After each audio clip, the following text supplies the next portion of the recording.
자, 이번에는 역함수라는 것에 대해서 좀 배워보도록 합시다. 첫 번째, 역함수. 이름에서부터 벌써 역함수라고 했으니까 뭐 반대, 뒤집는다 뭐 이런 의미가 좀 들어있는 것 같죠. 함수 fx에서 y로 이 함수가 1대1 대응이면 굉장히 중요합니다. 밑줄 좀 쳐놓고 별표도 쳐놔야 돼요. 1대1 대응이면 y의 거꾸로 y의 각 원소 y에 대하여 y는 fx인 x의 원소 x가 오직 하나 존재한다. 1대1 대응이니까 하나가 존재하는 거겠죠? 잘 상상은 잘 안 되죠? 잠시 후에 그림으로 설명해 줄게요. 따라서 y의 각 원소 y에 y는 fx가 되는 x의 원소 x를 대응시키면 y를 정의역, 거꾸로, 그러니까 원래 함수에서는 f라고 하는 함수에서는 x가 정의역이었었죠. y가 공역이었고, 근데 뒤집어서 y를 정의역, x를 공역으로 하는 새로운 함수를 정의할 수 있다. 이 함수를 역함수라고 한다라고 되어 있습니다. 예를 들어서 x에 1, 2, 3이 있고요. y에 4, 5, 6이라고 하는 함수가 있다고 쳐보십시다. 그래서 이렇게 가는 함수를 f라고 했을 때 대응 관계가 있어야 되겠죠. 뭐 1은 6이라고 하고요. 2는 4라고 하고요. 3은 5라고 합시다. 이렇게 1대1 대응이 일단은 되어야 돼요. 1이 6으로 간다면 1이 6으로 간다면 거꾸로 6은 1에서 온 거죠.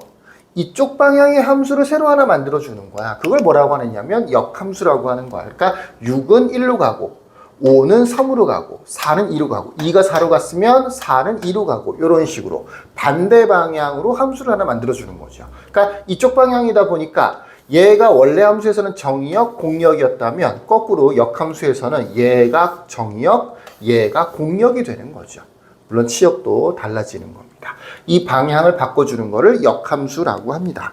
그리고 기호로는 이렇게 씁니다.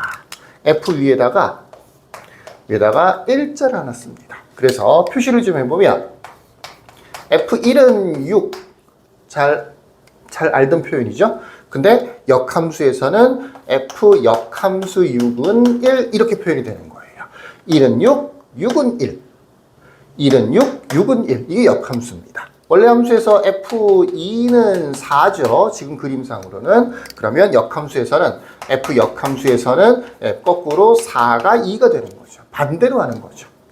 F3은 5라고 한다면 역함수에서는 F 역함수 5는 3 이렇게 되는 겁니다. 일반적으로 역함수가 존재할 때 A가 B다라고 하면 F 역함수에서는 B가 A가 되는 겁니다. A가 B로 왔다면 그 B가 다시 A로 간다. 그게 역함수라는 거죠. 요 관계식 같은 경우에는 나중에 연습 문제에서 굉장히 많이 활용이 됩니다. 주로 이런 식으로 주어져 있으면 이런 식으로 바꿔서 문제를 많이 풀어요. 역함수에서 B가 A로 갔다는 얘기는 원래 함수에서는 A가 B로 갔다는 얘기다. 이런 식으로 많이 해석을 한다라는 얘기입니다. 그래서 f라는 함수가 x에서 y로 간다라고 하면 역함수라고 하는 것은 거꾸로 y에서 x로 가는 거고요. 둘 사이의 관계에서 뭐 y가 fx다. y가 fx다. 라고 하면 y가 fx다 라고 하면 역함수에서는 x가 f 역함수 y다. 이 두 가지는 실제로 같은 말이나 마찬가지다. 이런 의미죠. 요거보다는 아마 요거를 써놓는 게 조금 더 이해하기가 쉬울 겁니다. 왠지 XY 같은 경우에는 원소라는 느낌보다는 매개 변수 같은 느낌이 좀 강하게 들어서 요렇게요. 정리해보면 fx는 1대1 대응이라야 돼요. 그러니까 역함수가 존재한다는 말과